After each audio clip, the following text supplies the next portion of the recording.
All right. Welcome to Strange Stories with Jeremiah Byron, episode number 20. We need to go over a few things first. So, this is now a once a week program, Sunday nights, 7:30 p.m. Central Standard Time, and that is to make it a little easier for our East Coast friends. And also, if you're listening to this on the replay, thanks for listening.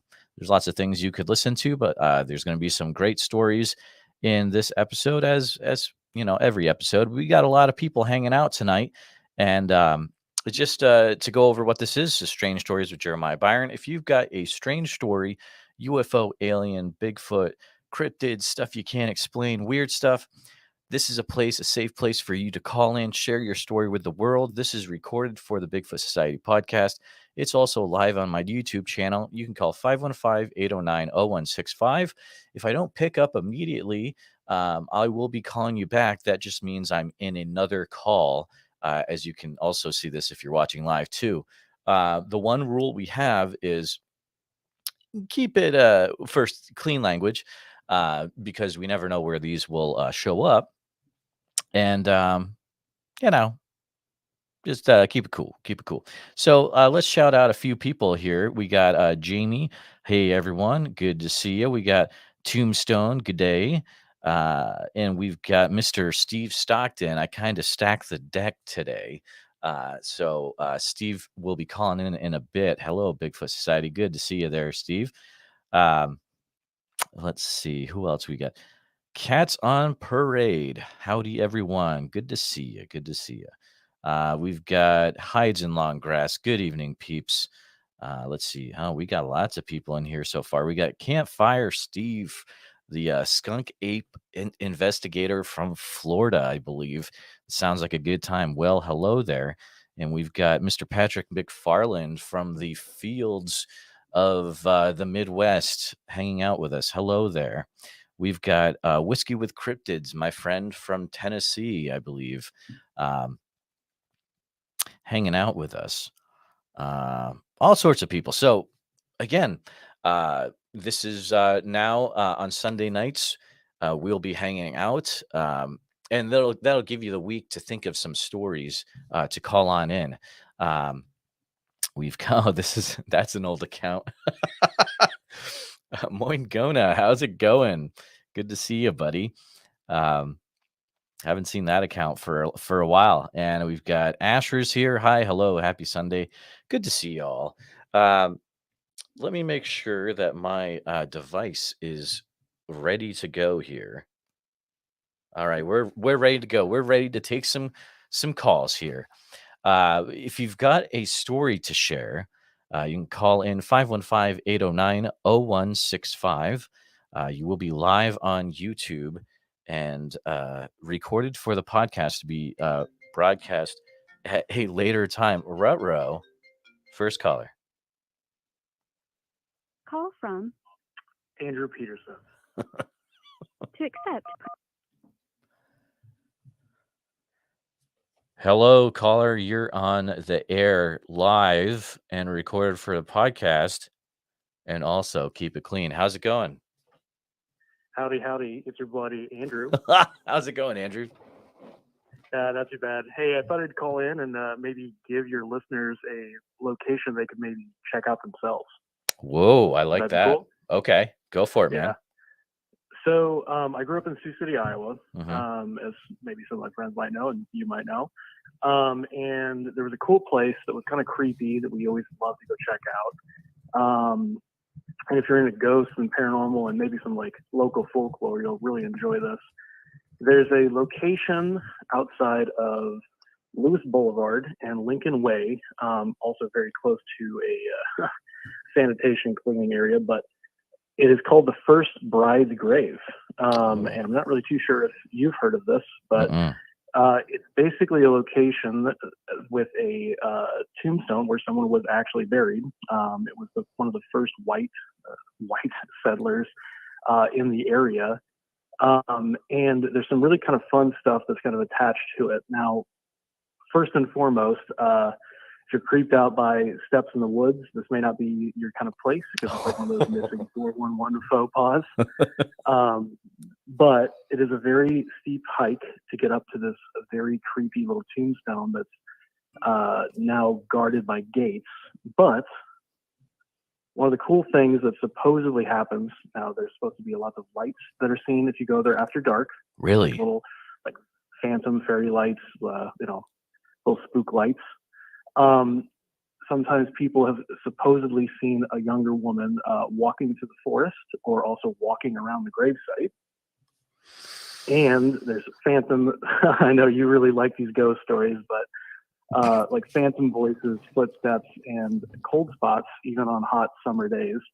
But the best part about this thing is, and I'm pretty sure, not pretty sure, but I want to believe they put up the gates around this location because folklore says, or whatever, that if somebody puts their hand on the tombstone, they'll be pushed down the cliffside. Oh my goodness. No way. Really? Yeah.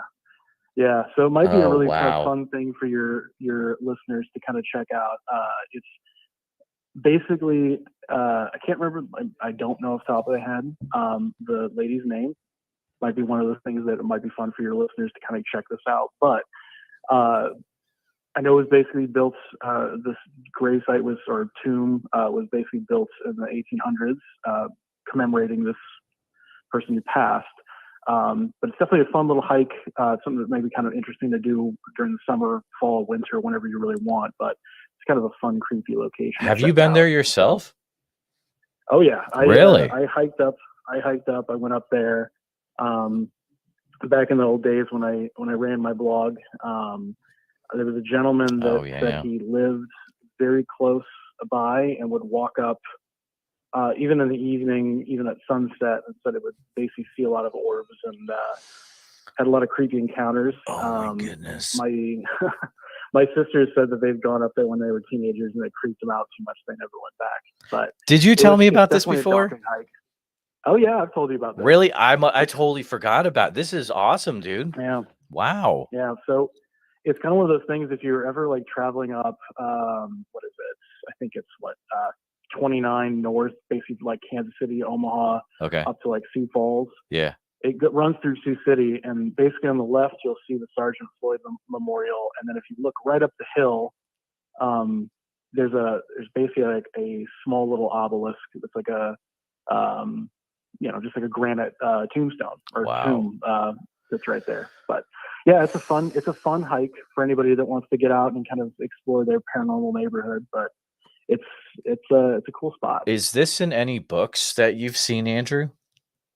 I don't think so. Wow. I think I talked to Chad Lewis about this a long time ago, but I think it might be worth for him to kind of do one of his paranormal dares and see if he can go touch it. Well, Again, well, hey, listeners, this is on you if you do this. So yeah. Don't. I mean, it's don't come on you. Don't come back on us as a ghost. You know what I mean? Absolutely. Because there's a few Iowa listeners in here. That's an awesome story, dude. I gotta look that up, see if I can find it online. Yeah. What's the name for it again? The name you gave it?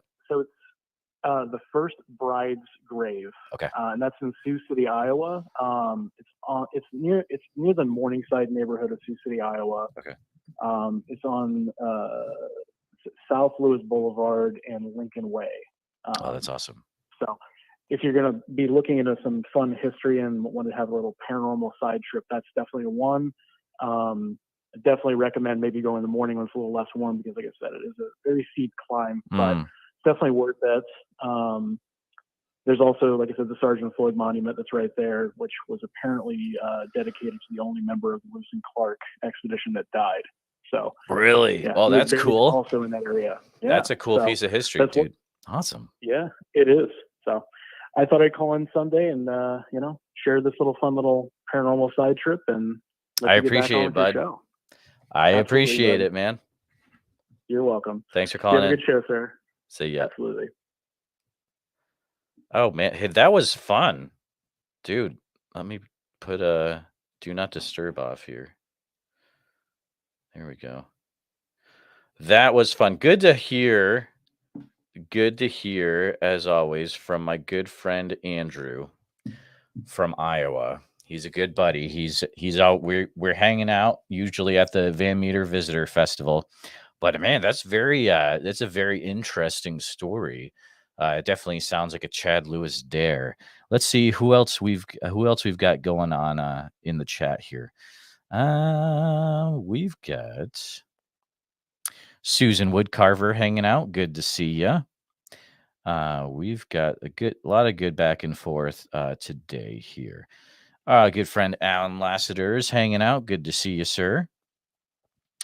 We've got, are you kidding me? Hello, everyone. Steve Stockton sent me. Hey, I appreciate all the friends of Steve Stockton that are here. We should be chatting a little bit later in the show when he calls in. But yeah, if you're new to here and you haven't yet, go ahead, click the subscribe button. So make sure you're subscribed to this channel and then hit the bell icon so that you don't miss out on any future shows. We'll be doing these now once a week on a Sunday, Sunday nights, 7:30 p.m. Central Standard Time for our friends on the East Coast, so that they can not be up so late. But we got a few people hanging out here. This is good for the new people. This is Strange Stories with Jeremiah Byron. This is an old school call-in show where you can call in, share your scary, creepy, paranormal, ghost, UFO, alien, cryptid, Bigfoot, Van Meter visitor, if you got it, all that good stuff. Oh man, I'm talking to this one guy about Van Meter's visitor stuff behind the scenes right now. It would blow your mind. It would absolutely blow your mind. And I can't share it with I can't share it with you yet. But if it's real, it's gonna change. It will change the legend. It will. I don't know. I mean, I love the Van Meter visitor, but the legend will be different if this is legit. So, okay. Oh, all right. So here we go. We got some good info here. Cats on Parade. Looks like Rose, she's got some info for us. Rosalie Menard was 14 or 15 years old when she became Sioux City's first bride, according to her lonely hilltop monument. In 1853, she was married in what is now Sioux City to Joseph. Well, thank you for that. That's some good background information. We got about 21 people hanging out now. If you've got a weird, strange story and you'd like to share that live on air, go ahead and call in to our number 515-809-0165, and you can share your story live on air. We'll be having stick around. We'll be talking to Mr. Steve Stockton. Should be calling in any time now, and we'll have a chat about some stories. That'll be a fun time. If you are new to this channel, make sure you hit subscribe and you hit the bell icon.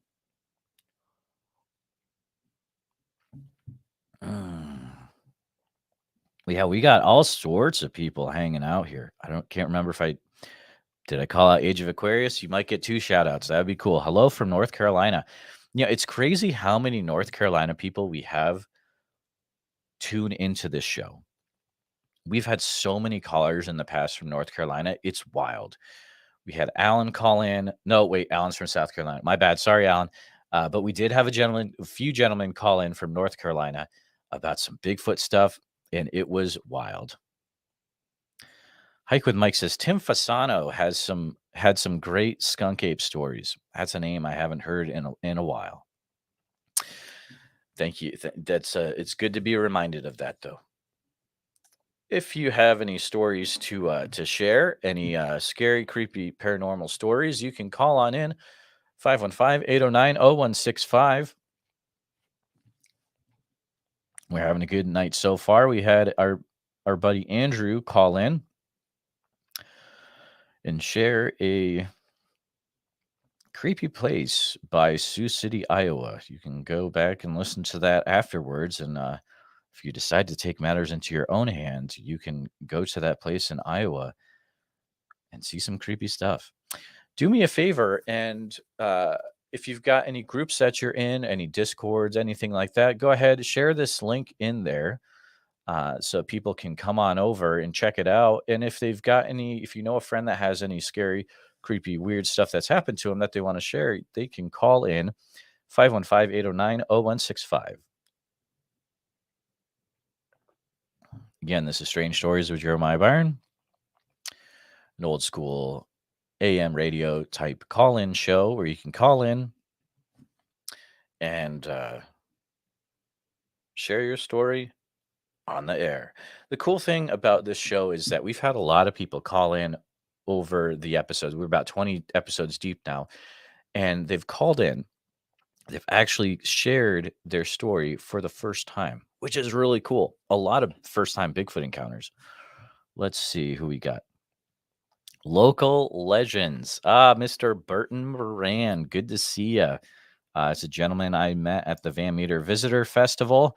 Go ahead. If you want to see what the Van Meter Visitor Festival is all about, Burton has a really good video on his channel.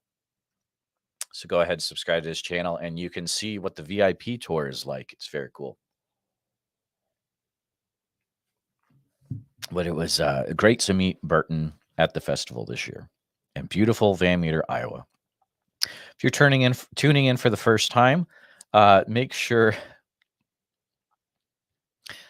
Patrick, I can't give you a hint about the Van Meter Visitor. I probably shouldn't have said anything at all because I'm not to that point yet. Just say, stay tuned because it could get interesting. So that's all I can say, my friend. We got 23 people here hanging out. Someone's got to have a story to share, a story to call in and share. You can share anything. We've had people call in with ghost stories, Bigfoot stories, cryptid stories, UFOs, aliens, weird stuff they can't explain, weird dogs in the woods, dog people in the alleyways, all sorts of weird stuff. Excuse my, I got a little bit of sniffs going on, but make sure, yes, the pod, yes, Burton has the same mic. Thank you. Yes, the pod mic Rode is a great mic. Also check it out. Go ahead, give us a call in, 515-809-0165. We're about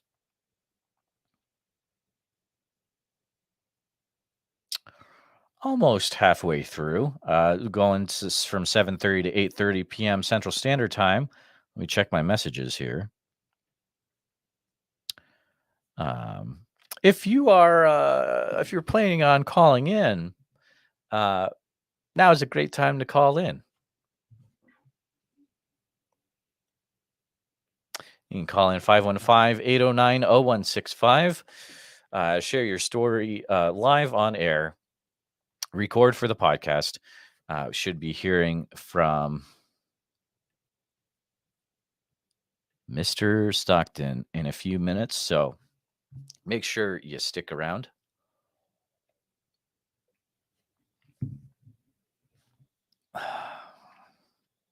While we're waiting, I'll do a little shout out. Guys, if you like Bigfoot information, you should really subscribe to the Bigfoot Times. It's a publication that's put out by Mr. Daniel Perez from California. It's the best source of Bigfoot information that you won't find anywhere else. This last issue, it's been was all focused on Paul Freeman. Some very interesting information you're not going to find anywhere else unless you're subscribed to the Bigfoot Times. At the time of this episode, it's like $20 a year, guys, which is like the cheapest thing you can get. And it's amazing. We got a few people hanging out here. Jamie says, like on your way in or out. I appreciate that. Thank you so much. Oh, snap a doodle ding dong. We've got why am I not getting these calls? Uh-oh, guys. Hold on. I got it. My Google Voice is messing with me.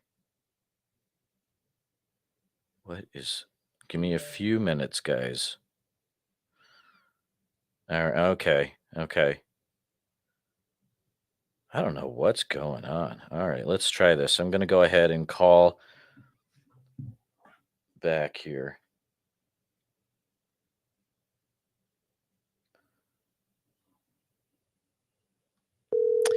Burton, you can just Google Bigfoot Times. I can't remember the exact website right now. I'm sorry. Hey there, Jeremiah. Hey, Mr. Steve Stockton. Sorry about that. My Google Voice app that I used for some reason wasn't showing me notifications, but it was showing me that there is a voicemail. So Yeah, glad I saw that. I But answered and took my name and then it sent me a voicemail. well, I appreciate you calling in. Absolutely. Now, do you mind spending a few minutes sharing with the listeners live and in the future as well for the replay exactly why they should know the name Steve Stockton? What is it that you do, sir? Well, I've got a hand in a lot of different pies, but the main one people probably recognize me from is Missing Persons and Mysteries on YouTube. I got just under 250,000 subscribers and get about 2 million views per month over there. So that's where people recognize me from. Got another channel called 13 Past Midnight. That's kind of my sandbox channel where everything goes that doesn't fit on Missing Persons and Mysteries. Also an author. I've written 5 books, Strange Things in the Woods and My Strange World. And then I've got National Park Mysteries and Disappearances, volumes 1, 2, and 3. And that's just the ones so far. Wow. And those are through Shannon LeGros's publishing company, right? Yeah, Beyond the Fray, Shannon and Jeff, they're some of the most wonderful people you could ever work with.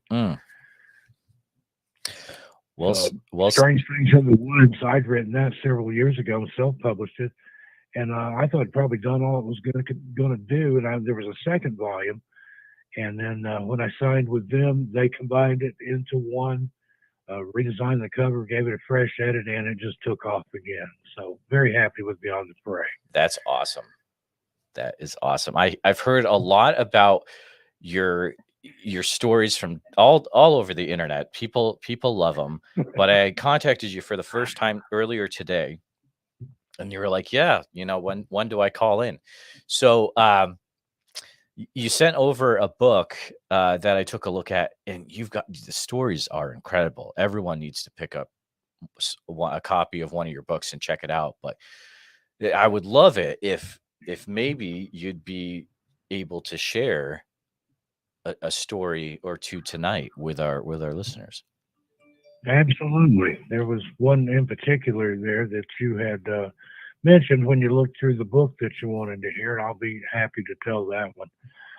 And the way that book came about, My Strange World, I did the Strange Things in the Woods first. That was stories that I'd collected over the years from friends and family and friends of family and co-workers and things like that. Well, inevitably, I'd go on a radio show or TV show or podcast, YouTube channel, and especially a call-in show. People would say, well, these are other people's stories. Has anything ever happened to you? And I would trot out one thing or another. I've been a lifelong experiencer. Saw my first full-body apparition when I was between 5 and 6 years old, and it just kind of took off from there. So I thought, well, maybe I've got enough to make a book. So I sat down and started writing those out, and that's how My Strange World came about. And there's probably enough for at least volume 2 that's happened since I wrote that one. Wow. But the one in particular that you mentioned, called The Thing in the Ditch. And that's, I don't know if you read the whole story or not, but that's one of the few times in my life that I've actually been frightened, not once, but twice. But, it's sometimes it's not the things we can see that scares us. It's the things we can't see. The way this started out, lived out in the country in East Tennessee, had a pretty good-sized piece of land out there close to Melton Hill Lake, what had been the Clinch River before the Tennessee Valley Authority dammed it up and made the lake. And the property that we lived on there, a lot of old growth timber. We had about 26 acres, only about 4 or 5 of that was cleared off. I had one older brother, but he was a lot older than me, so I was raised as an only and kind of isolated out there in the woods. I had to make my own fun, and I prowled around in the woods a lot, taught myself woodcraft and wood lore and things like that. Well, one day I was up near the edge of our property. There's an old road that ran through there. I found out later on it was actually the road through that area dating back to Revolutionary War times. And we just called it a ditch because that's what it was that time, no longer in use for road. My brother had kept hunting dogs up there at one time. He had a dog run, but it was basically rusted into the ground. I was just up there messing around. I walked up to the edge of the ditch and I peered down in it. Didn't see anything that held my interest, so I turned around to walk back away. I was 8 years old at the time. And all of a sudden, just as I started to walk away, I heard a disturbance in the leaves down in the ditch. I turned back around, and something that I couldn't see came up over the edge of the ditch and was headed straight for me. Now, I couldn't see it, but I could hear it. I could hear the effects and see the effects that it was having on everything around there. The leaves were being kicked up. Small trees were being knocked out of the way, a lot higher than my head, and scared the daylights out of me. I took off back down the hill toward home. I was about a quarter mile from home, yelling, screaming, crying. I was making such commotion. My mom heard me coming, came out on the back porch to see what all the commotion was. And as far as I can remember, I just ran past her and went in the house. I think I hid under the furniture or something. And a little bit later, she finally got me calmed down. And about that time, my dad got home from work. He worked out at Oak Ridge National Laboratory. He was a scientist out there. Brother worked at the plants there at Oak Ridge too. And he had stopped by on his way to his house. And so my mom's telling him, something scared Steve to death. And I start recounting the story. And they're like, was it a bear? Was it a deer? And they're like, no, you can see all those things. Whatever this was, I couldn't see it, but I could hear the footfalls. I could see the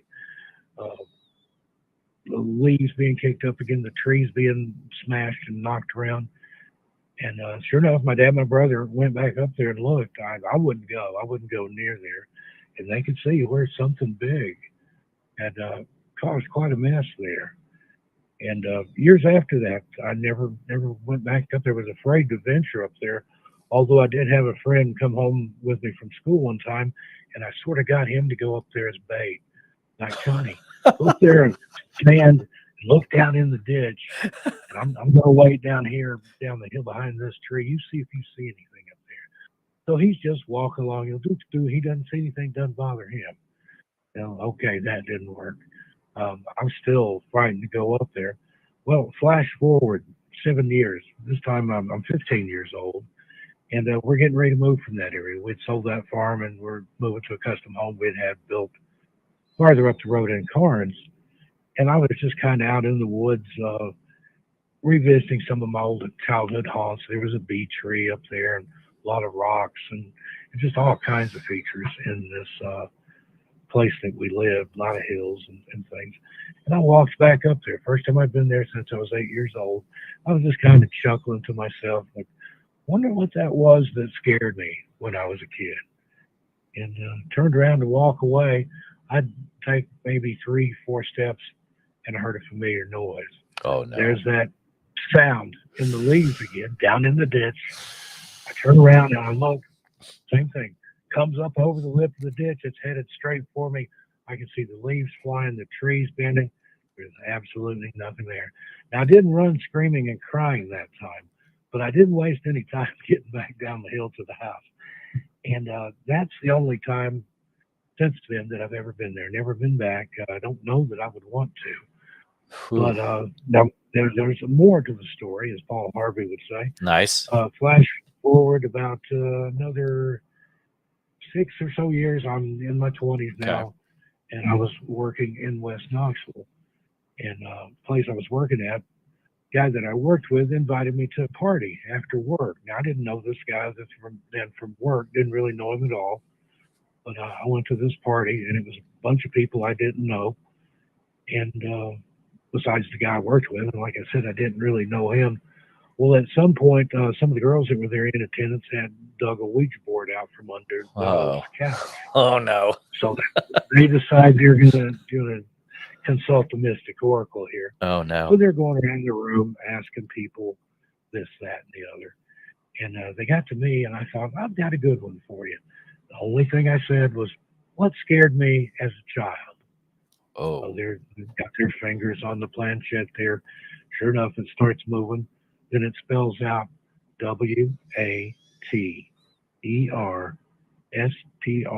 WATERSPRITE.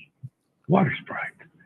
They looked at me. I just shrugged whoa. my shoulders, and people were making a joke. Well, the board's thirsty. Give the spirit a drink. He wants some water. He wants a No, sprite. no. But again, nobody there knew anything about that besides me. Well, this was in the days before the internet. So the next day I went to the big library downtown, and I went up to the reference librarian, and I said, what can you tell me about a water sprite or a water spirit? So I sit down at the table. She comes back in a few minutes. She's got an armload of books. And one thing she opened it up to was a nymph that exists in Greek mythology called a Oh, naiad.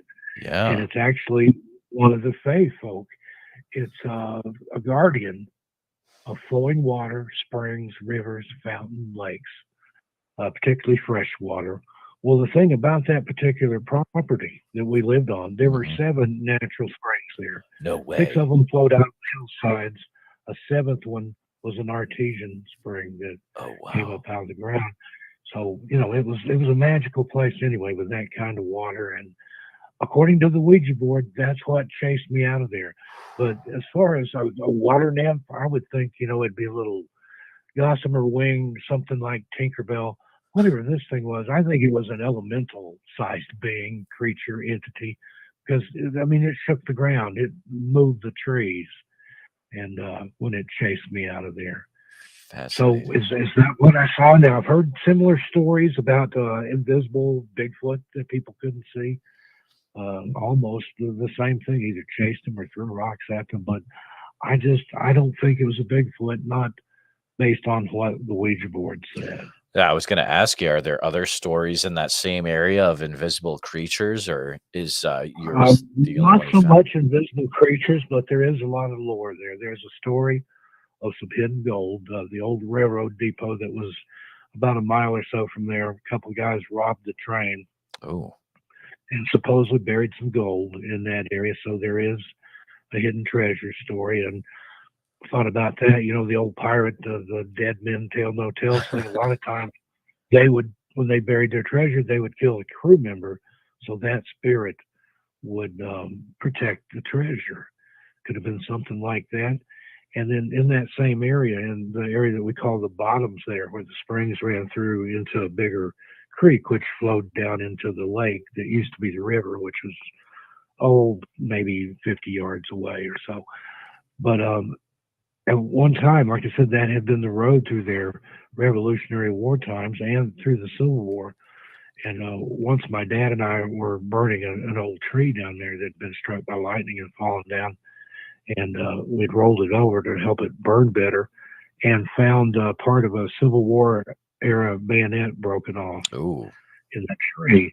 So my thinking on that is that would have been a place for people to stop and get water. Those springs were fresh until the area got populated. A lot of people that lived around there prior to us used that as a water source. So I'm thinking maybe there were some soldiers that stopped there to get a drink and got ambushed yeah, on one side or the other. Found a lot of Civil War artifacts there, the mini balls and that yeah. sort of thing. Also found Native American artifacts there. Occasionally find an arrowhead, things like that. So that whole area was mysterious. And I didn't like to get caught down in the bottoms after dark. My dad had built a little bridge across the creek there. I'd be down there playing. Before you know it, it's getting dark. Oh, And my I'd get the goodness. weirdest feeling. And I would literally run until I got across that bridge. Really? And then I felt safe. Well, I didn't know it until much later in life, but that's one of the superstitions is that a ghost can't cross running water. Oh, for real? So that whole area, it just felt different down there. It felt off. Would you ever hear whistling in the woods? I've never heard. Well, I've heard animals that whistle. The Okay, foxes will make a sound. Rabbits in the evening, and sometimes they'll throw their head back and make a really sure. lonesome, keening sound. But I never heard anything that I would consider a non-animal whistle. I was in the woods a lot, so I knew what a lot of the animals and things sounded like. But that's how I knew that whatever chased me wasn't any animal because I couldn't see it. Steve, your stories are absolutely incredible. Um, something about Eastern Tennessee. I've had a few callers call in, and the stories that come out of Eastern Tennessee are wild. I don't know what it is, but I'm curious. I have a gentleman who called in a while back, and he had supposedly there was a legend that went through his family history, and if a person saw a dark figure of some sorts in the woods, they were always the next to be taken from this world to pass away. Have Did you ever hear of anything like that in Oh the yes, area? my grandmother on my mother's side, she was the most superstitious woman Mm. that ever lived. She was a self-described gypsy witch. Now I don't know where the gypsy part came from. She traveled around, maybe, I don't know, but Yeah, when they landed from England, they ended up in Cates Cove, and mm, the old cemetery there at Cates Cove in the Smokies, and I still have mhm. relatives buried there. Well, yeah, of course they're still buried there, Oh but wow. that's where that side of the family got their start. But she told fortunes, read tea leaves, coffee grounds, animal Mm, entrails, uh, practiced phrenology. That's kind of a lost art now. That's where sure. they could tell you things about you by feeling the bumps on your head. But yeah, she knew things like that, and told a story one time about there was some little ritual that you had to do where you had to go to a stream that ran a certain way during the full moon, and you take a mirror, a hand mirror, and look over your left shoulder, Oh my and god. you would Oh see no. the face of the No. person that you were supposed to marry. Well, Oh, one woman she knew did that, and instead of seeing someone's face, she saw a coffin, and she passed away shortly no after way. that. So, but yeah, there's just I'm working on a book about some of the stuff my grandma used to tell me. Like I said, she looked like a witch, and when I was little, I was scared to death of her. Oh my goodness. Um, one time we were on the way to her house. We lived about 25 miles from where she was, and on the way there was a house that we had to go by, an old farmhouse. That at one time years before, some kids were playing ball out in the yard. One of the kids chased the ball down into the highway there Oh and no. was run over and killed. Ugh. And I could, whenever I went by that place, I'd get like this little goosebumpy Yeah. chill feeling and stuff. I've always been sensitive to things like that. Well, one night we were going to her house one evening, and this give you an idea of how long ago it was. I was laying in the back seat reading a comic book. There weren't any seat belts then. I think there were in the front, but I was laying down back there reading a comic book, and I got that little weird tingle. So I Mm. raised up and looked out the car window. Sure enough, we were going by that house. I didn't say anything about it, never had. We go on, we get to her house, and my mom and dad are carrying stuff in, and the big old farmhouse, Victorian 2-story farmhouse that she lived in, it had a formal dining room, and she had turned that into her quilting room or sewing room. She liked to piece quilts together in the wintertime. And she would get me in there and tell me this legend or myth or superstition or whatever. And if I could repeat it back to her satisfaction, she'd reward me with a Hershey bar or a crisp new dollar bill or Oh, that's something like that. smart. Yeah. Well, on this particular day, I don't remember what the little granny lesson was she was teaching me, but she said, "You feel things," and I said, "Yeah, I have Yeah. feelings." And she's like, "No, I don't mean that." She's like, "I mean you feel things, like that spot on the highway on the way here tonight." And my jaw hit. Again, I thought, she can read my mind. I hadn't mentioned that to anyone, but she knew. She knew exactly what I had experienced when I was 20 some odd miles away from her Oh house. wow.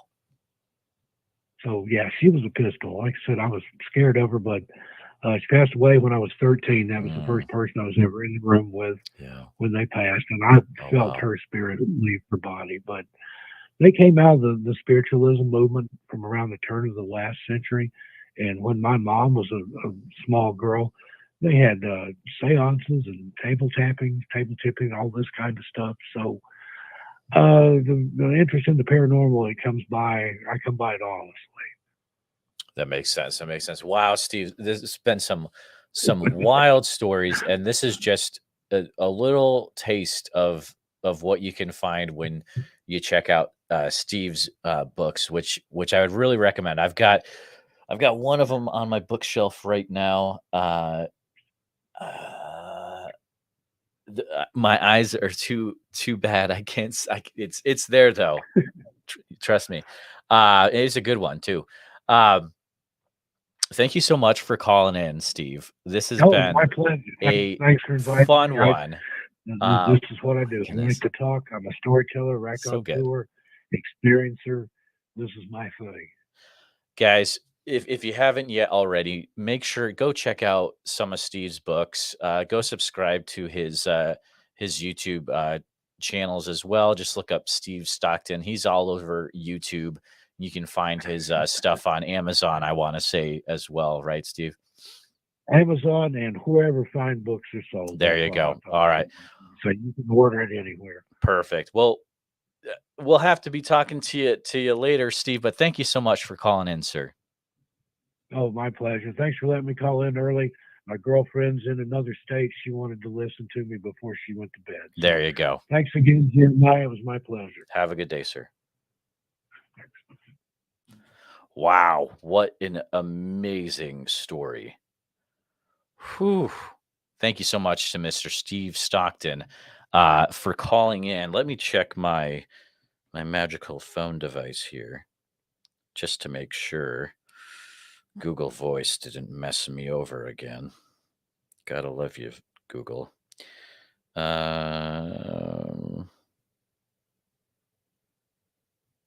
Okay. So let's see.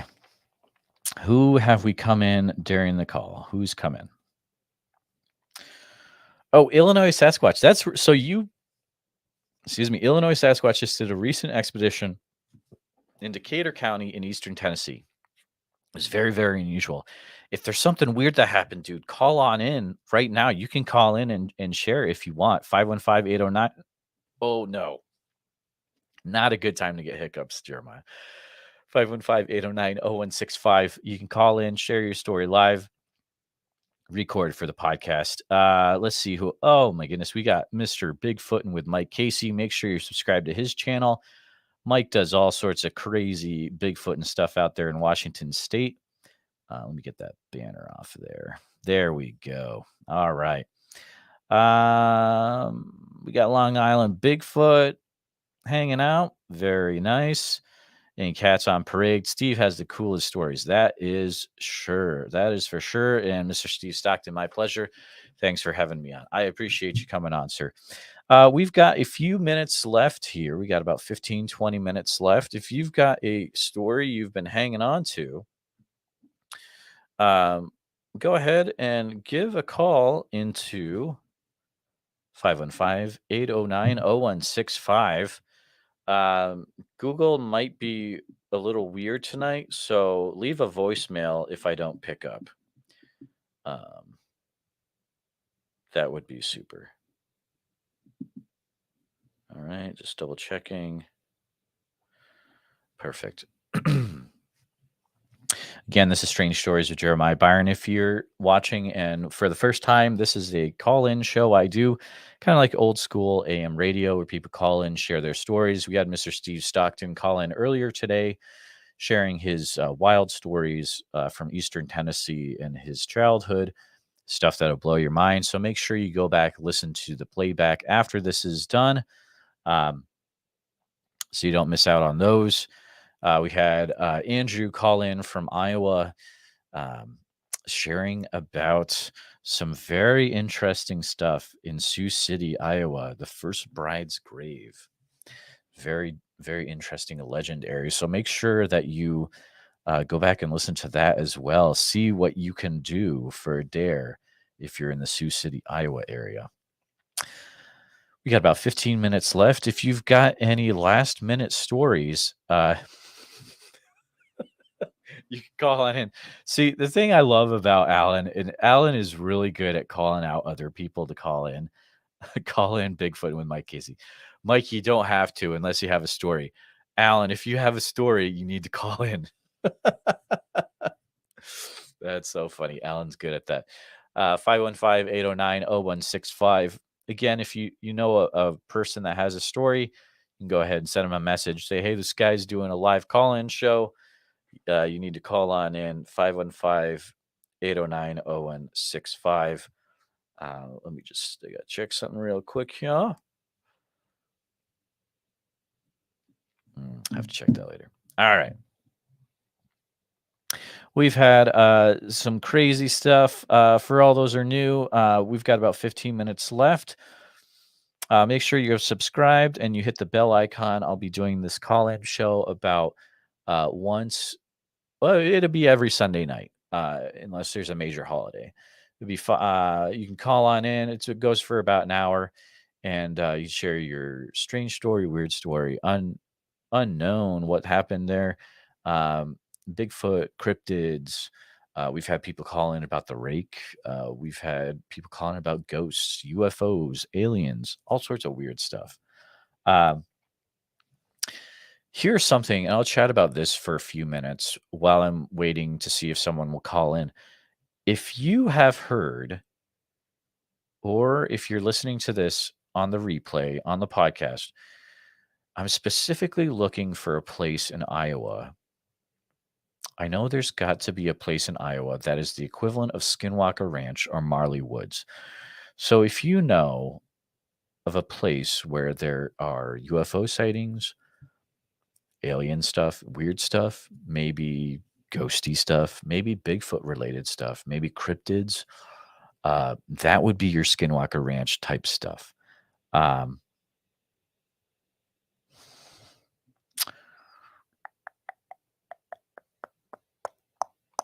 Thank you, Long Island Bigfoot. I appreciate that.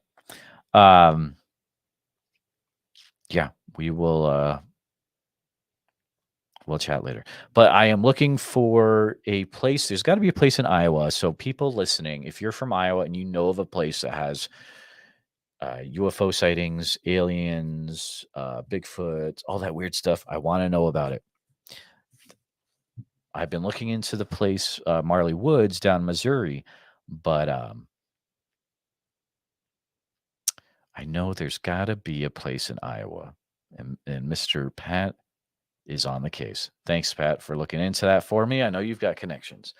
We've got a few minutes. We got about 13 minutes left. Last call. If you've got any stories to call on in, this is your last chance.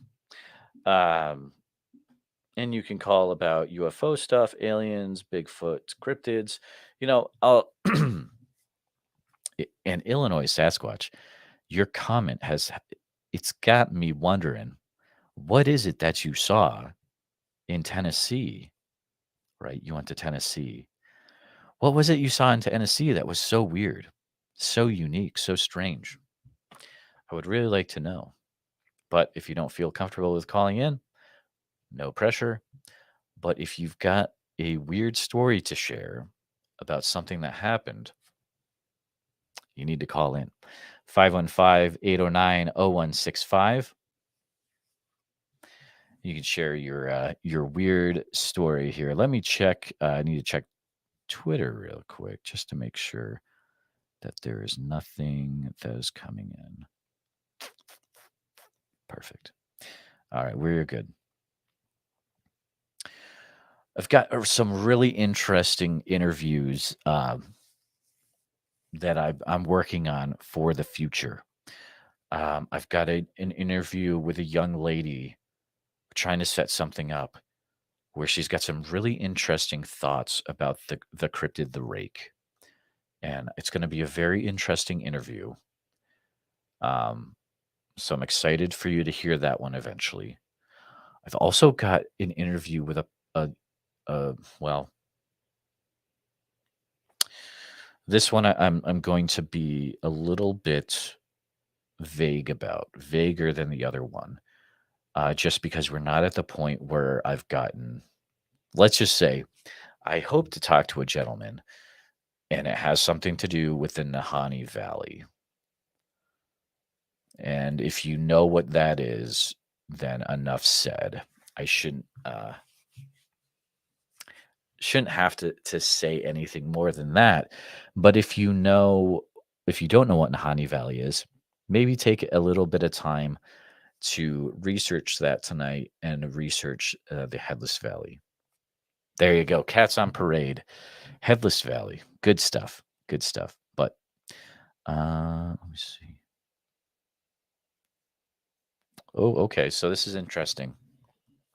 It's from Age of Aquarius. Years ago, my husband had a very weird urban exploring experience in an old abandoned hospital. He just isn't confident enough to tell it on air. I hope I can eventually get him to call in next time. Well, I appreciate you sharing that. And there is no pressure for your husband to call in. But if he ever gets to the point where he is confident enough, he is in a safe place to share that story with no judgment, no mocking, anything like that. This is a safe environment where you don't have to worry about, if you tell a story like that at work and your friends make fun of you, that doesn't happen here. I try to make this a safe environment best I can. That's right, Brown Dwarf, Valley of the Headless Man. That is correct. Okay, so yes, hope you will. Thank you.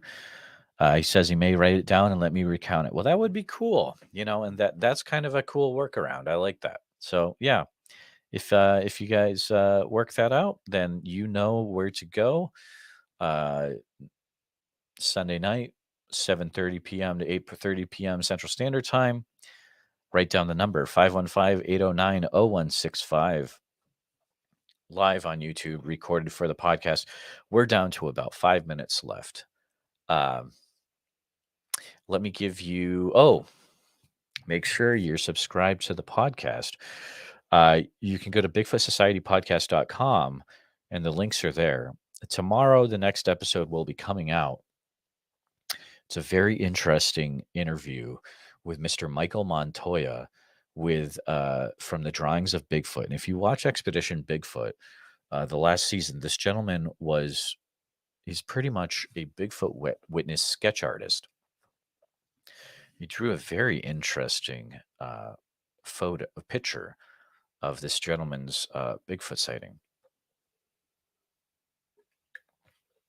But the thing is, there's a lot that Expedition Bigfoot didn't tell you about this gentleman. And on Bigfoot Society, you're going to learn the true story of Michael. So,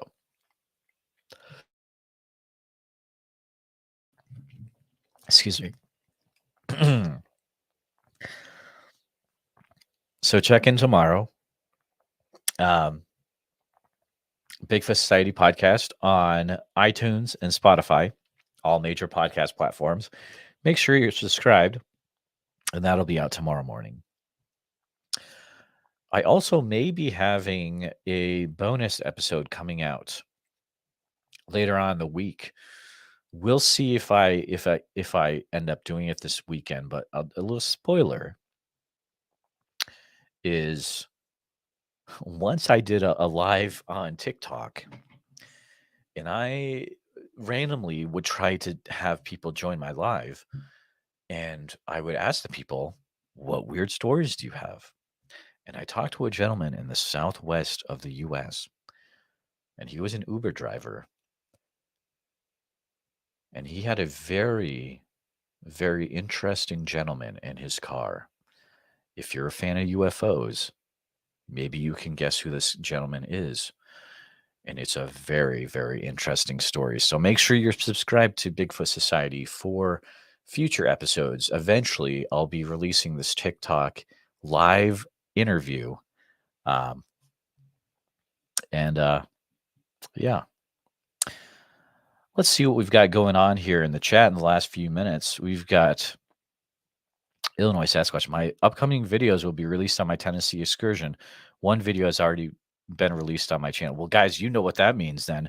It means you need to head over to the Illinois Sasquatch channel and you need to subscribe and hit the bell so you don't miss it. I like what you did there, my friend. Long Island Bigfoot says, nice setup, bro. You got me hooked. Hey, I appreciate that. And thank you for becoming a YouTube member. Definitely not required, but I appreciate the support. It gives you an awesome little little emoji next to your name in the chat. Also, I love it. Sorry, excuse me. Also, if you're wanting another way to support the Bigfoot Society, you can go over to patreon.com/the Bigfoot Society. For a small amount every month, you get extra episodes. You get a Discord community where you can hang out with people like this in the chat all the time. And you get a membership card in the mail. You get a member sticker. You get all sorts of cool stuff. And there's live events every month. We have a watch event where we watch something live each month as a group. And also we have a very fun little Patreon Zoom hangout. It's a good time. So patreon.com/the Bigfoot Society if you want to also support in other ways. Perfect. And Steve says, love what you're doing here. Well, again, Steve, I love what you're doing as well. Wait, did Steve joined as well? Wow. This is great. I appreciate you guys. Thank you so much. Again, that gets you an awesome emoji next to your name in the chat. Kind of helps you stick out a little bit. So I appreciate that very much, Steve. Well, I think we've had a great chat tonight. Let me double check my phone here. Looks like we're doing good. I just want to make sure I didn't lose any calls. And we're good to go. So again, thanks to all that are members of the channel. We've got Steve, Long Island Bigfoot, and also Daniel Thorndike. Alan says, how do you join? So if you go to, like, if you look at, you have to be on a desktop computer. There should be a join button underneath the screen right here. Yeah. So Long Island Bigfoot says, Alan, it's the $, bottom right-hand corner. Looks like Pat found it as well. Pat, I appreciate you. That's really nice of you, my friend. Everyone's going to have awesome... everyone's going to have rockin' emojis. I appreciate you guys. So look for the $, the bottom right-hand corner. You can find it on your cell phone, it looks like. But, guys, I'm going to take a quick drink. Remember, don't drink into the mic because that's not good for audio listeners at all. I appreciate you all hanging out tonight. A lot of new... ooh. Is that give love to the Squatch Crew? Who's the Squatch Crew? That's kind of cool. Is that our name? Let me know. Illinois Sasquatch. Is that the Illinois Sasquatch name? Or is that the name for the guys and gals in here? Squatch Crew? I kind of like it. And Jamie says, yeah, there's a join button on my phone too. Hey, well, there you go. Gotta stay hydrated. I gotta drink like 6 of these a day, guys.